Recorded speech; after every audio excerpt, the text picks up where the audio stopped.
Tokoh ekonomi Islam seperti Manan berpendapat bahwa kebijakan fiskal merupakan langkah pemerintah dalam membuat suatu perubahan dalam sistem perpajakan atau dalam pembelanjaan yang bertujuan untuk mengatasi permasalahan-permasalahan ekonomi yang muncul dan juga sedang dihadapi oleh suatu negara.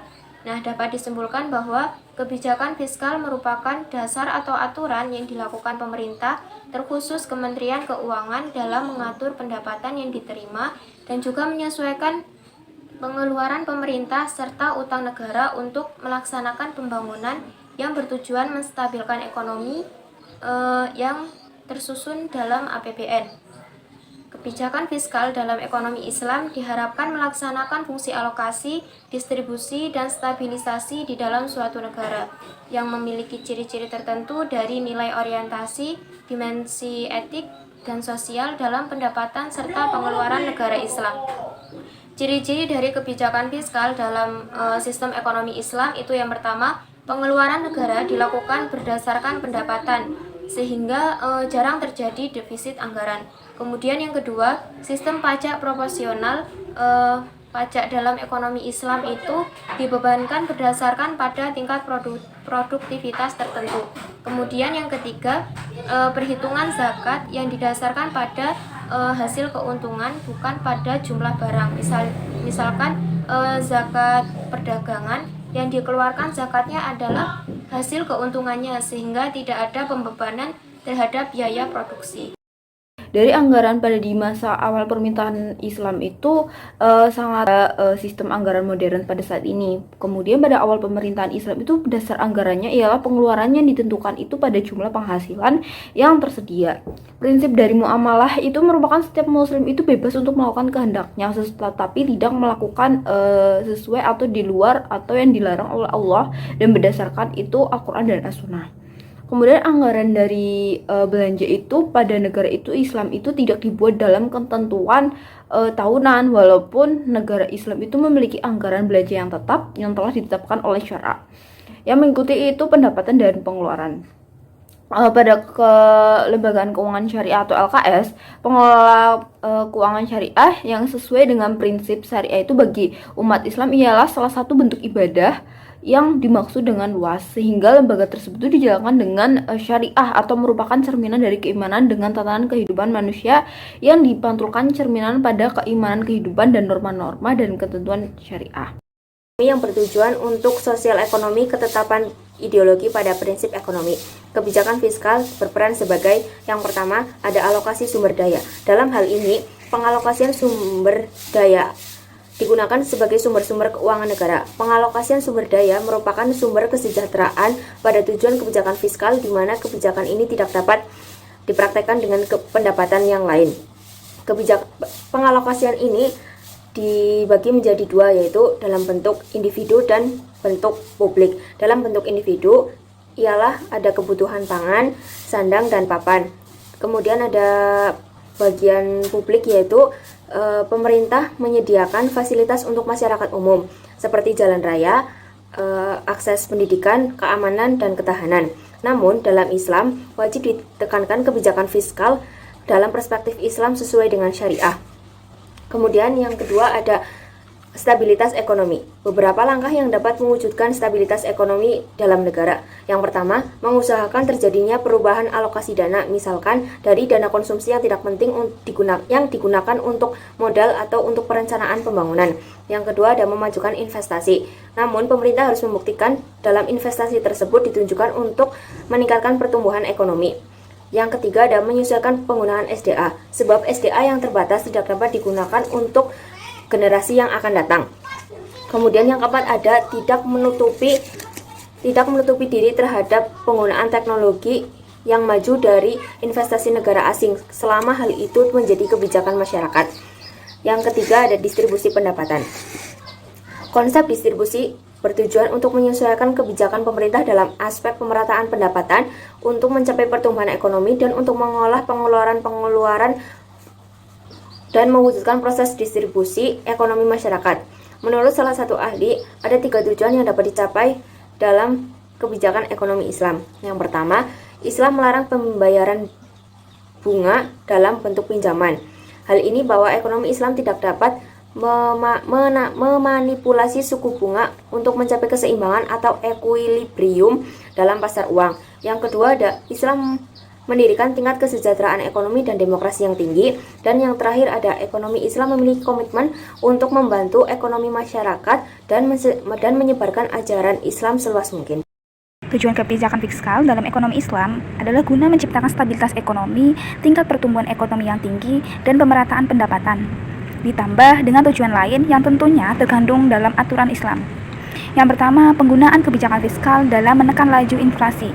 Hal ini jelas terjadi karena penekanan laju inflasi akan lebih menonjol dibandingkan dengan cost-plus inflation itu sendiri. Kedua, penggunaan kebijakan fiskal dalam mempercepat pertumbuhan ekonomi. Selama pertumbuhan ekonomi merupakan tingkat tabungan, kebijakan fiskal harus menjadi tujuan dengan mencapai mobilitas maksimum dari fungsi tabungan. Materi selanjutnya, kebijakan anggaran penerimaan pemerintah. Yang pertama itu ada siswa, zakat, infak, sedekah, dan wakaf. Seperti yang teman-teman ketahui ya, zakat merupakan kewajiban untuk mengeluarkan sebagian pendapat atau harta seseorang yang telah memenuhi syarat syariah Islam, guna diberikan kepada berbagai unsur masyarakat yang telah ditetapkan dalam syariat Islam. Sementara infak, sedekah, dan wakaf merupakan pemberian sukarela yang juga sangat dianjurkan dalam Islam. Dengan demikian, siswa merupakan unsur-unsur yang terkandung dalam kebijakan fiskal. Kemudian yang kedua ada khoroj. Khoroj adalah pajak yang dibebankan atas tanah yang dimiliki. Yang ketiga ada jizyah. Jizyah merupakan pajak yang dibayar oleh kalangan non-muslim sebagai kompensasi atas fasilitas sosial, ekonomi, layanan kesejahteraan, serta jaminan keamanan yang mereka terima dari negara Islam. Yang keempat ada khums. Khums adalah dana yang diperoleh dari seperlima bagian dari harta rampasan perang atau ghanimah. Kelima ada usyur. Usyur adalah pajak yang dikenakan atas barang-barang dagangan yang masuk ke negara Islam atau datang dari negara Islam itu sendiri. Keenam ada pinjaman. Pinjaman atau utang baik luar negeri maupun dalam negeri dalam Islam sifatnya adalah hanya sebagai penerima sekunder. Ketujuh ada penerimaan lain. Penerimaan lain yang disebut kafarat. Penerimaan lain ada yang disebut kafarat yaitu denda, misalnya denda yang dikenakan kepada suami istri yang berhubungan di siang hari pada bulan puasa. Yang selanjutnya itu adalah kebijakan anggaran pengeluaran pemerintah. Anggaran belanja pemerintah biasanya selalu disesuaikan dengan keadaan ekonomi pada masa saat itu. Pada dasarnya pemerintah itu harus berbelanja sesuai dengan pendekatannya, karena keadaan ini dinamakan dengan anggaran belanja yang berimbang. Pada masa Nabi, kebijakan anggaran masih sangat sederhana dan tidak serumit dengan kebijakan anggaran modern. Hal ini karena telah berubahnya keadaan sosioekonomi secara fundamental, dan sebagian lagi karena negara Islam yang didirikan dan dilaksanakan oleh Rasulullah SAW. Sistem perekonomian mengenai anggaran belanja ada suatu perbedaan yang mendasar mengenai sistem anggaran belanja Islam dengan sistem belanja modern. Islam menitik beratkan pada masalah pelayanan terhadap urusan umat yang telah diserahkan oleh syara dan ditetapkan sesuai dengan apa yang telah menjadi pandangan agama Islam. Namun, di anggaran belanja modern itu lebih menekankan pada suatu campuran rumit antara rencana dan proyek. Nah, pembelanjaan pemerintah dalam koridor negara Islam sebagaimana dikemukakan oleh Abdurrahman Al-Maliki yang dikutip oleh Mustafa Edwin Nasution, yaitu negara menjamin pemenuhan kebutuhan-kebutuhan primer per individu secara menyeluruh dan membantu dalam memenuhi kebutuhan sekunder dan tersiernya sesuai kadar kemampuannya. Jaminan pemenuhan kebutuhan primer ini meliputi jaminan kebutuhan primer bagi setiap individu secara menyeluruh. Kebutuhan ini juga seperti sandang, pangan, dan papan. Yang kedua itu jaminan kebutuhan primer bagi rakyat secara keseluruhan, di mana meliputi keamanan, kesehatan, dan pendidikan.